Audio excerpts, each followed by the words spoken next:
ओम परमात्मने नमः। अयथार्थ निरूपणम तद भाववती तत्प्रकार को अनुभव अयथार्थ इति सुप्तौ इदम रजतम इति ज्ञानम सैव अप्रमा इत्युच्यते। जिसमें जो नहीं है वहाँ उसके होने का जो अनुभव है उसे अयथार्थ अनुभव कहते हैं। जैसे कि तत्पद से लिया गया रजतत्व, रजत का धर्म, उसका अभाव वाला जो सीपी जिसमें तत्पद से लिया गया है रजतत्व, वह प्रकार विशेषण है जिसे अनुभव में कि सुक्ति में यह रजत है ऐसा ज्ञान, वह विपरीत ज्ञान या अयथार्थ अनुभव कहलाता है। इसे अयथार्थ अनुभव को अप्रमा भी कहते हैं। और स्मृति और अनुभव ये बुद्धि के भेद हैं। अनुभव भी अथार्थानुभव और अयथार्थानुभव के भेद से दो प्रकार का हुआ। यह बताने के बाद कि यथार्थानुभव का निरूपण किया गया है, अब अयथार्थानुभव का लक्षण बता रहे हैं कि तद्भाववती इति तद्भाववती तद्धर्मा भाव वाले तत्प्रकारक तद्धर्मकारक जो अनुभव है वह अयथार्थ अनुभव है। अन्य वस्तुओं में अन्य प्रकार की जो प्रतीति होती है वह अयथार्थ अनुभव की है और सामने विद्यमान वस्तु अलग ही है, किंतु इसका ज्ञान कुछ अलग ही हो रहा है और उसे अयथार्थ ज्ञान ही है। तात्पर्य यह कि तथाभूत में तथाभूत का ज्ञान अयथार्थ ज्ञान है। जैसा पदार्थ है वैसा ही ज्ञान, अर्थानुसार ज्ञान यथार्थक ज्ञान होता है। जैसा पदार्थ है उससे भिन्न का ज्ञान अयथार्थक ज्ञान ही होता है। वस्तु स्थिति का अनुसरण करने से जो विशेष है और जो विशेषण है उससे भिन्न ज्ञान अयथार्थक ज्ञान होता है। उदाहरण देकर समझने के लिए, यथा सुक्तौ, सुक्त से सुक्ति तत्व है न कि रजतत्व। सुक्ति को देखकर इदम रजतम ऐसा कही जाए यह रजत है, इस प्रकार का ज्ञान अयथार्थक ज्ञान है। और सुक्ति रूप अन्य वस्तु में इदम रजतम इस प्रकार का रजतत्व जो प्रतीति है वह अयथार्थ अनुभव है।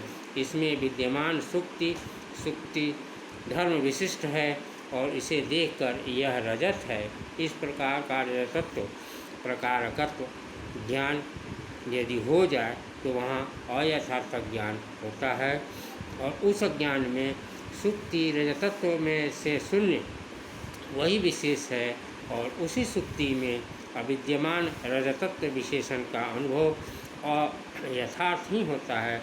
इस तरह तद्भाव विशिष्ट विशेष्यकत्वे सति तत्प्रकारकत्व अर्थात उसके अभाव में उस प्रकार का ज्ञान अयथार्थक है और यह लक्षण सिद्ध हुआ।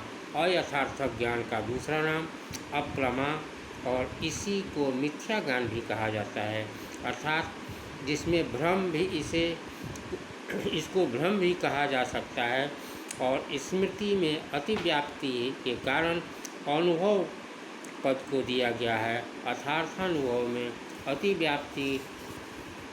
अतिव्याप्ति वारण के लिए लक्षण में तद भाववती यह पद दिया गया है। निर्विकल्प ज्ञान में अतिव्याप्ति के तत्प्रकारकत्व पद दिया गया है।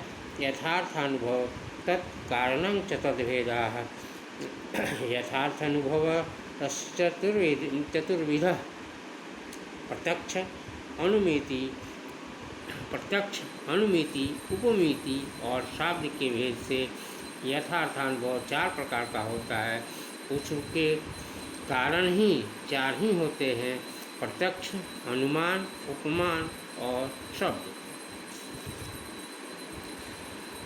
यथार्थ अनुभव का लक्षण पहले बताया जा चुका है। अब उसके भेद बता रहे हैं कि यथार्थ अनुभव चतुर्विधम: प्रत्यक्ष, अनुमिति, उपमिति और शब्द के भेद से यथार्थ अनुभव चार प्रकार का हुआ।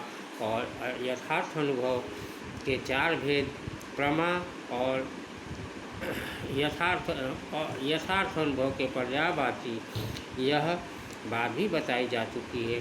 प्रत्यक्ष आदि यथार्थ अनुभव के प्रकरण में प्रसंगवश उसमें कारणों की चर्चा की जा रही है।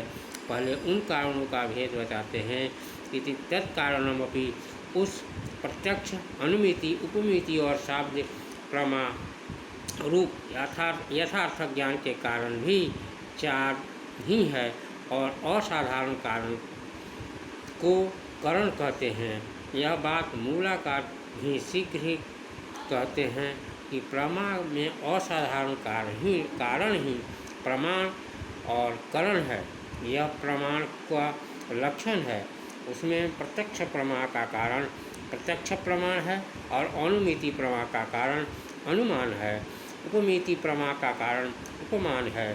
शाब्द प्रमा का कारण शब्द है। इस तरह प्रत्यक्ष आदि प्रमाण की तरह इसके कारण भी चार ही प्रकार के होते हैं। और प्रत्यक्ष रूप कारण अर्थात प्रत्यक्ष प्रमाण से जो प्रमा होती है वह उस प्रमा को प्रत्यक्ष ही कहते हैं। कारण भी प्रत्यक्ष और प्रमा भी प्रत्यक्ष। इस तरह दोनों जगह एक ही शब्द का प्रयोग होने से छात्रों को भ्रम हो सकता है।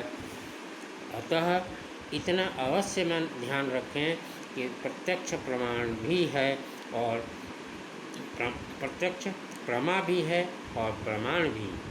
चार्वाक का मत है कि यथानुभव रूप प्रत्यक्ष प्रमा एक ही है। अनुमिति, उपमिति और शाब्द प्रमा की आवश्यकता नहीं है उनकी। इसलिए इस मत में प्रत्यक्ष प्रमाण का कारण प्रत्यक्ष प्रमाण ही एकमात्र है। बौद्धों के मत के अनुसार प्रत्यक्ष और अनुमिति दो प्रमाण हैं। इस तरह उनके मत में प्रत्यक्ष और अनुमान दो प्रमाण हुए।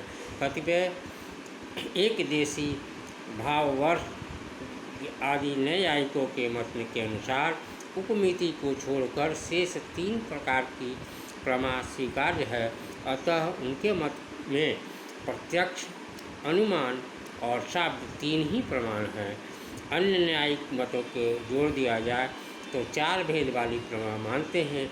अतः उनके प्रमाण प्रत्यक्ष, अनुमान, उपमान और शब्द के चारों स्वीकार्य हैं। प्रभाकर मीमांसा के अनुयायियों के अनुसार अर्थापत्ति को ही यथार्थानुभव यानी प्रमा के रूप में मानते हैं। कुमारिल भट्ट मीमांसक और अनुयायी और वेदांती अनुपलब्धि को भी प्रमात्वमेव स्वीकार करते हैं। पौराणिक मत में सांभविक और ऐतिहासिक भी अतिरिक्त प्रमा यथार्थानुभव है। तांत्रिक लोग चायष्टिक को भी प्रमा मानते हैं। इसलिए प्रमा और प्रमाण के विषय में दार्शनिकों में मतभेद है। क्रमशः कार्य और कारण एक प्रकार जानते हैं। प्रत्यक्ष, अनुमिति, अनुमान, उपमान, उपमिति, उपमान, शाब्द, शब्द, अर्थापत्ति, अर्थात्पत्ति, अनुपलब्धि, अनुपलब्धि, सांभविक, संभव, ऐतिहासिक, चैष्टिक, चेष्टा, इसमें प्रथम कार्य है और द्वितीय कारण इति।